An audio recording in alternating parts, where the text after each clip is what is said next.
the taste of an oyster first being about the variety we're growing, just like the varietal in wine, but the second really is that terroir, that place plays such an influence on the flavor of the oyster.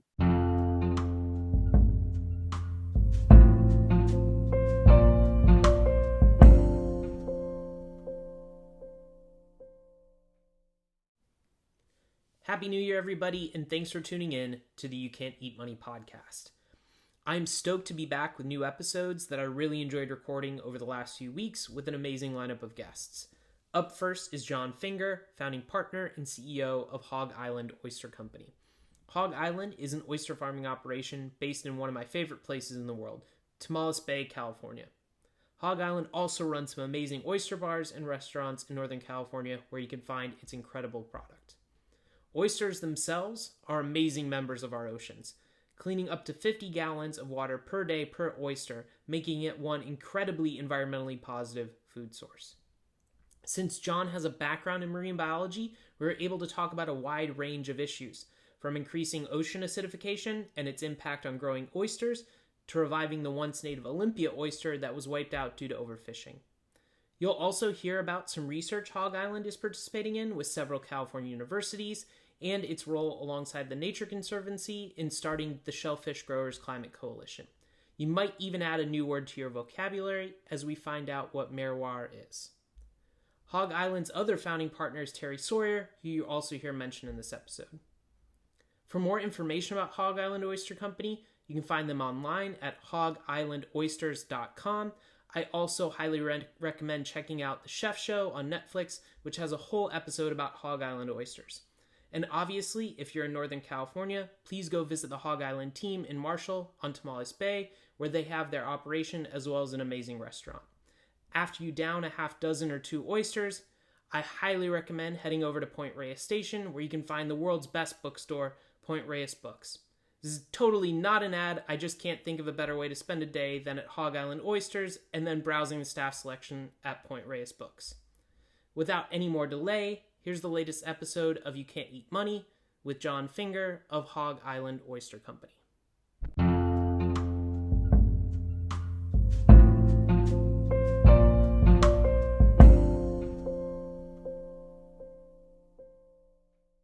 So today on the podcast, we've got John Finger, who's the co-founder and president of Hog Island Oyster Company. Thanks for joining us, John. Thank you. Good to be here. Can you tell us a little bit about Hog Island Oyster Company, where it got started, what makes it awesome? We're located in the town of Marshall, which is about, I suppose 45 minutes or about an hour and a half drive north of the Golden Gate Bridge in San Francisco. We started in 1983. I had worked for another oyster company in the area for a few years. I'm originally from the East Coast, but came out here for a couple of years, quote, unquote, just to experience California a little bit back in '79. So yeah, and we've grown slowly or organically, and yeah, it's just there was no idea to be some big company or as big as we are, but we were just doing something we really loved and we were passionate about, and we're still seeing where it goes. So you were previously in oyster farming in the area, and what were you doing before that? So I grew up on the East Coast. I grew up on the East End, Long Island, New York. Which a lot of people don't realize back then, and still a little bit now. It's pretty rural. It was all potato farms and fishing and hunting and clamming. That's what I grew up doing. Went to school actually in Southampton, Long Island. Was part of Long Island University for marine biology, and really loved it. Knew I wanted to make a career out of it. I really got involved in thinking that aquaculture was the way of the future, because even then, studying fisheries biology, you could tell the wild fisheries of the world were not going to keep up with the demand that was coming with population increase. And I wanted to raise fish. Actually, the only seafood I didn't eat growing up was oysters. The only seafood I didn't like. And I never even studied invertebrate zoology. I was a fish guy, through and through. And I'd done one semester in California in an internship. Being a surfer, I thought it'd be a fun place to live for a couple of years. Came out here, started knocking on doors, and the first job was for an oyster company based out in the Monterey Bay area. And took that job, and it was run by a big corporation. I think I worked there 2.5 years, quit twice, took some restaurant management classes because I was into that, took a bunch of passive solar classes, wind energy, all the things I was interested in. But sooner or later came back around to this is really what I wanted to do. and was able to secure our first lease, 5-acre lease in, I think, late 1982.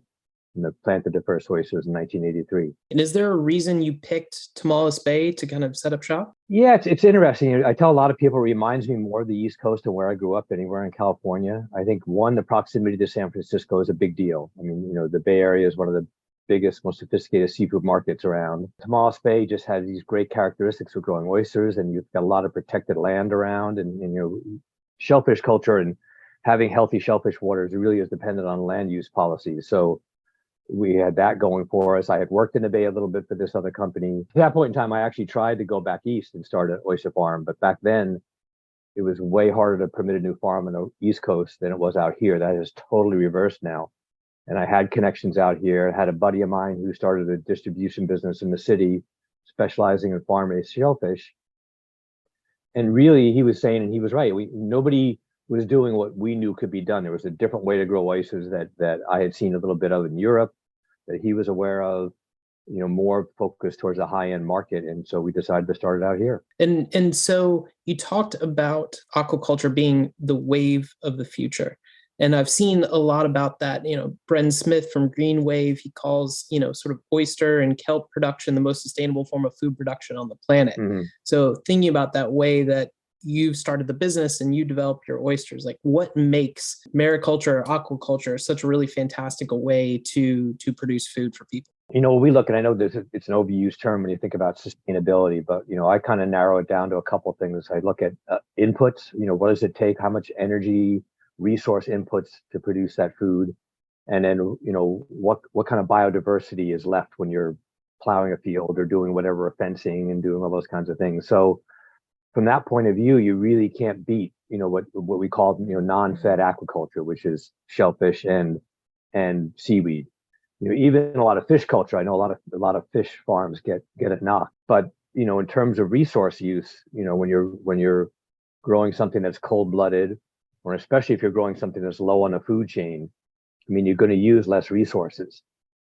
And shellfish is particularly, once they're out in the bay, it was really, we're counting on Mother Nature to provide the food, the oxygen, the conditions for them. We're just trying to put them in the right place and coddle them a bit along the way, especially in the state of, when you look at things like there's no feed, there's no fertilizer involved, right? There's hardly any fresh water involved at all in any of our processes. What's in the state of California is really important. So from a resource perspective, it really can't beat it.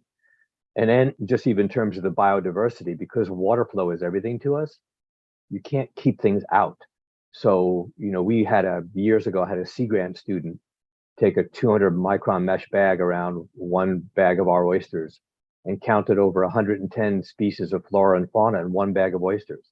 Because oysters naturally create biodiversity, the nooks and crannies of the shell, all those kinds of things. So from those points of view, you really can't beat what we do for sustainability. That sustainability and that sort of lack of necessary inputs, or more Mother Nature providing those inputs, as you mentioned, probably creates a little bit of unpredictability as well. Mm-hmm. So is there things you do to sort of work with the natural systems that are already at play to make sure you maybe minimize risk or maximize efficiency? You're right. We have to pay attention. That's one of the things I really love about the business, is because we count on the healthy environment so much, you have to pay attention, because years are different. Places in the Bay are different. We have 4 different leases in Tomales Bay in 4 different areas that act a little differently. So, over the years, we've learned how to utilize them in terms of what time of the year we put oysters in certain places, or one time of the year we don't put oysters in certain places because they don't do well. And then for us also, and this was a goal of ours for decades, and we finally got permits last year to start another farm in Humboldt Bay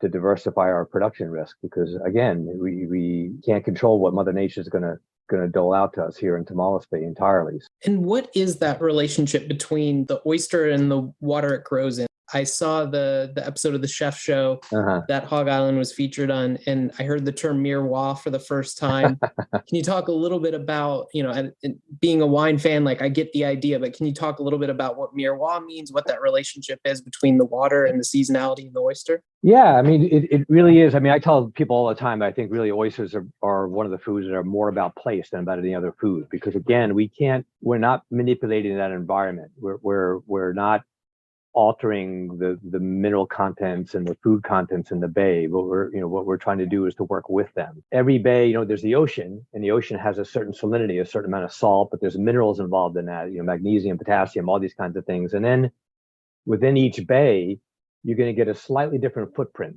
a slightly different mineral content depending on what the runoff is. Is this, we have a big Point Reyes Peninsula on one side is a big hunk of granite, right? Then we've got sort of sedimentary rock on this side. There are areas up in Puget Sound that are rainforest, up above them. So all those things slightly influence the mineral content in the bay. And then even within a bay, you can have variability and variability at the time of year in terms of so oysters are filter feeders. We know this. So they're filtering microscopic plants, or phytoplankton in the water column. There's not just one type. There's a soup out there of many types. There's greens and browns and reds and diatoms and dinoflagellates. That varies throughout the course of the year.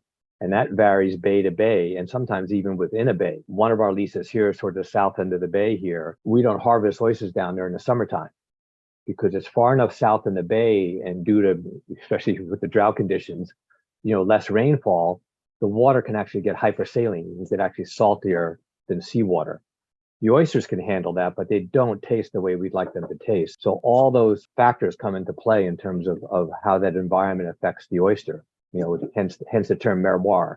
We talk a lot about the taste of an oyster first being about the variety we're growing, just like the varietal in wine, but the second really is that miroir, that plays such an influence on the flavor of the oyster. And you talked a little bit there about oysters being filter feeders. I think there's a pretty common stat. They can filter up to 50 gallons of water per day. In the Chef Show, you talked about how Tomales Bay is one of the cleanest bays in the lower 48. What are some of the benefits, environmentally speaking, of oysters being filter feeders to sort of the ecology of the bay? So there's many. The two that are really the primary ones is that most bays in the United States, if anything, have more inputs, not less inputs. And when you have a lot of inputs, nutrients or whatever, you get algae bloom. Algae blooms are great to a certain extent, but if there's too much algae blooming and nothing to filter them, the water clarity really decreases. And water clarity is important for a lot of the subaquatic vegetation, we call it, the eelgrasses and the other macroalgae that grow and create habitat for a lot of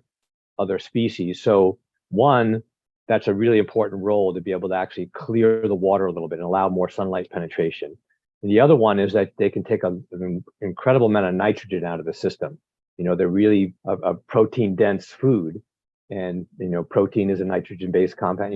Many proteins are nitrogen based. So they're taking a lot of nitrogen out, which again, in a lot of our coastal embayments in this country, we probably have a little bit too much nitrogen seeping in from a lot of human uses and stuff. So that's a really important thing to kind of keep the nutrient balances in the bays. And how does the ecology and ecosystem of the bay interact with sort of the land use around it in Marshall and Point Reyes? Like there is some animal agriculture, dairy production, things like that. How do those two pieces kind of interact, and does that affect how you manage farming the oysters and growing the oysters? It can, and if you think about it, good oyster growing or shellfish growing areas are not necessarily open ocean, right? There is some leaning towards that, but most of our traditional areas are bays or estuaries, which are these in-between places between land and sea. And the reason they're great places to grow shellfish in, and that shellfish have evolved to grow in them, is that you do have some inputs coming off the land. You have a good exchange with ocean water, right, which is oxygen rich and sometimes around us nutrient rich. And then you also have a little bit of residence time and sunlight beating on that water, where you get these algae blooms that are dense enough to really produce enough food to grow a lot of oysters. So that's great when all that's in balance, right? because you need some of that runoff. You need those systems working. What you have to be careful of is when it gets out of balance, when there's too many inputs, whether it's sediment or nutrients or animal waste and all those kinds of things. So one is trying to pick areas that are still viable for that. We've lost a lot of areas in this country that were once really good shellfish growing areas because, people like to live on the coast, and the more people that are around, the more chances are you're going to degrade the water quality, either bacteria count or over inputs of sediments or nutrients. All those things can kind of throw the system out of balance. To me, and that's the wonderful thing I love about this, is that the oysters themselves help keep the system in balance. You need filter feeders in most estuaries to keep things in balance. And also it means that business owners, we get involved in a lot of land use policy as well. I mean, I've been on the gone to dairy waste committee meetings, gotten to know more about, can I say cow shit? Go for it. That I ever wanted to know.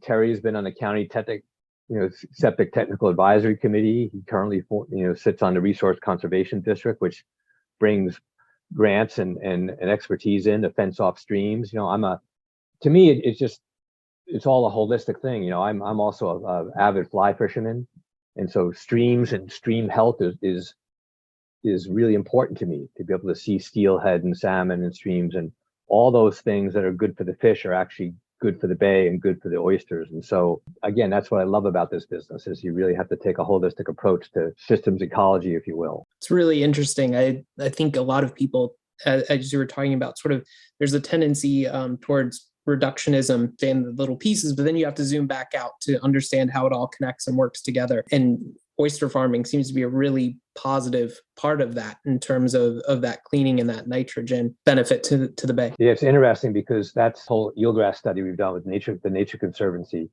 was born out of that, because over the years, regulatorily we are excluded from planting in eelgrass beds. What we notice is if anything, we have a positive effect on eelgrass beds. And actually in the Chesapeake Bay, they're actually trying to create more oyster reefs and encourage shellfish farming in order to increase eelgrass beds. And yet, over the years, whenever we were approached by somebody from academia to look at our impacts in eelgrass beds, it was very short-term and very localized. And that's not the effect that oysters have on eelgrass beds. It's more, you have to look long-term, temporally. You have to look at a larger scale to see the what we felt were the positive impacts. And I think that's been the fun thing about having TNC lean into this, because they got that. They got like, yeah, I get it. We have to look at this at a much larger scale and a much longer time frame. Are there any other projects like that eelgrass project that Hog Island's engaged in that are related to sort of the environment and the natural systems at play? Yeah, we're doing some work again with I think with Chrissy Croker's lab out of UCSC in Santa Cruz around habitat value of some of the shellfish gear. And one of the things we have long felt, and it's in a sort of an ecology theory or whatever that is, that a lot of times edge habitat is really about the valuable habitat. So we create a lot of edge habitat around eelgrass. The eelgrass edge, our gear, all that kind of stuff creates great habitat. So we're doing some work looking at that. With UC Davis, we're doing some work around sort of the interaction between eelgrass and oysters, that eelgrass might actually help with some of the ocean acidification issues we're seeing, and buffer seawater to make it better for us to grow oysters. So there could be this very synergistic thing going on between oysters, the one way benefiting the eelgrass, because again, we're clearing the water, we're taking nitrogen out of the water, putting it to the sediment, which helps eelgrass. And then the reverse, the eelgrass might actually be helping the shellfish in terms of buffering the seawater a bit. So that's a really interesting one. And I was also reading that you've been working at bringing back the Olympia oyster. Yeah, we got approached actually by a local person years ago who got concerned with some of what they were seeing at the south end of the bay, and some of the macroalgae blooms and things being out of balance, and got talking about the role of filter feeders. And we've always been intrigued with it. A lot of people don't know this, but the history of oysters on the West Coast is a little different than on the East or Gulf Coast, where they're still growing what is essentially the native oyster to that coast. Here, our native oyster is the Olympia oyster, as you mentioned, doesn't get very big, grows very slow, maybe probably to a half dollar size, a little bit bigger in 3 years. And essentially, when the gold rush started happening, they basically got wiped out, got over harvested. They used to occur from Baja California all the way up to Vancouver Island in big numbers.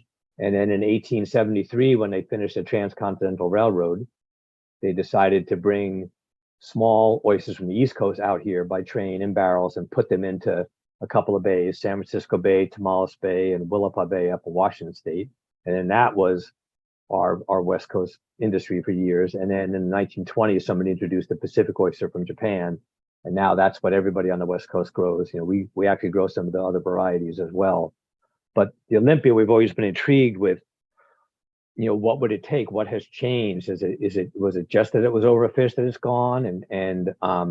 So we've been part of a few efforts to study where in the bay they're still occurring, because we still have some natural populations here in the bay. And what would it take to maybe reach a critical mass again? Because you need a certain number of animals putting out a certain number of larvae to actually, keep populations going. And it's interesting because, the thing that you come up against is that, so many of our environments are different than they were 100, 200 years ago. They're now managed ecosystems. I know it doesn't sound really sexy, but with all the dams that have occurred upstream in Tomales Bay, the hydrology of this bay has been forever changed. So maybe that was a piece of the puzzle that they needed. There's been a lot of siltation, which covered up the substrate, the Olympias we need. That we can address. We can address by trying to put more clean, hard substrate out or create some seed and do these things. And so we're trying, and it's just going to be interesting to see how it goes, because it's a wonderful tasting oyster also. Besides just the restoration activity, it's very unique, and there are locals who know about it. So we'd like to do it from a double-pronged point of view to actually see if we can maintain a critical mass in the bay of naturally occurring Olympias, but also be able to farm some ourselves to be able to delight people with. That's so cool. I think it's one of the really interesting benefits, the more and more that I read about marine farming and aquaculture, is really also, this dual benefit of a healthy protein for people that can be sort of grown in a sustainable fashion. Feels like this is a really big part of the future of food. Yeah, what is? It's amazing, and people don't realize this.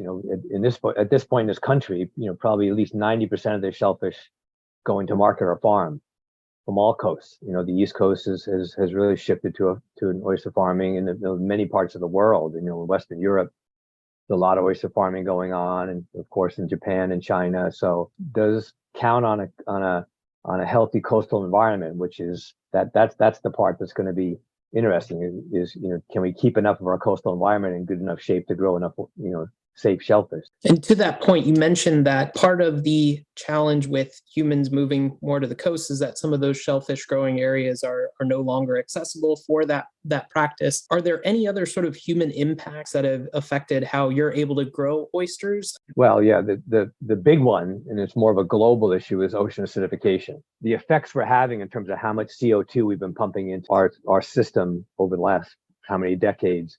This is not theoretical. We are actually seeing ocean chemistry changing because of the amount of CO2 that the ocean has had to absorb, because the amount of it that we put in the atmosphere. So and this is a very simplified way of explaining what happens is when you put more CO2 into the ocean, calcium carbonate, which is what shell-forming creatures need to create their shells, gets harder to pull out of the water. It comes out of saturation is the term. So for very young baby oysters, larvae that are forming their first shell, if they have to struggle to form their first shells and get calcium carbonate out of the seawater, they get susceptible to bacteria and all sorts of things and die. And we've seen that happen in hatcheries on the West Coast. That's why we started our own hatchery. So that's very concerning for the long term. We decided, we were a founding member of the Shellfish Growers Climate Coalition, which TNC is helping support. But because we're trying to figure out how to tell people, we're a business whose future is jeopardized because of this. We don't want it to be all doom and gloom. We can do things. We try to do things here to minimize our impacts in terms of, we're offsetting 85% of our power here with solar panels. We're trying to increase our fleet efficiencies, all these things we try to do around here, because we do have impacts. There's no way around it, but we are concerned about that. We started a hatchery, which is expensive to do, expensive to run, because as a biologist, what you get concerned about is not necessarily just the change, like the change in ocean chemistry, but the rate of change, because then animals have a hard time adapting. And the way we can get around that is hopefully breeding animals that can withstand a more acidic ocean. But that's nuts to think about, that we are, I tell people this all the time, anybody who has any sort of doubt about the fact that humans are changing the climate, it's like, we could be entering a point of time. I don't know if you've read Collapse by Jared Diamond at all. It's a book about how this has happened in the past. We could be entering a time when we have a less predictable climate. But Lord, then we shouldn't be embarking on this huge chemistry experiment at the same time, because that's what we're doing. We're changing ocean chemistry. I mean, how reckless is that? With that coalition with the Nature Conservancy, is it about tracking that change to the ocean environment? Is it about, lobbying politicians? Is it about engaging everyday people and sort of taking up activism to protect the oceans? Definitely all of those. I mean, even before the Shellfish Growers Climate Coalition, we were doing work on Capitol Hill about making sure we had enough monitoring equipment. We have a couple of sensors, a couple of our locations to look at real-time ocean chemistry, because part of it is, we know this is happening in the ocean. We don't know what happens in different bays depending on land uses and runoff. Does it make it better? Does it make it worse? What can we do to ameliorate this in coastal environments? But the big piece of the coalition is really like, how do we make people more aware of this? Both legislators to say, hey, this is a real issue. This is something we're concerned about. Can you help us with promoting a low carbon future? And with the general public. I mean, still trying to figure out, how do we tell this story with not sound like a Chicken Little story, but it's happening, and we do need to address it. It probably helps a little bit when people are enjoying a nice half dozen or dozen of oysters to also share a little bit about why the oysters are such an important role. Because I don't think there's any sort of food source that, at least not that I've come across, that is so climate positive. Maybe something like Kernza that the Land Institute has been developing from a land side. But it seems like oysters and shellfish and kelp, really are going to play a huge part in creating a successful future of food, but also maintaining a successful ocean sort of environment, not just for needs for humans, but also for all the other living things in the ocean. Well said. Absolutely. Thank you so much, John, for sharing all of this amazing information, both about Hog Island, but also obviously with your marine biology background, giving us the sort of real science, at least at a top line level that's quite digestible for someone who's maybe not as scientifically inclined as you are. So really appreciate you taking the time to chat with us today, and look forward to getting back to Hog Island in the near future.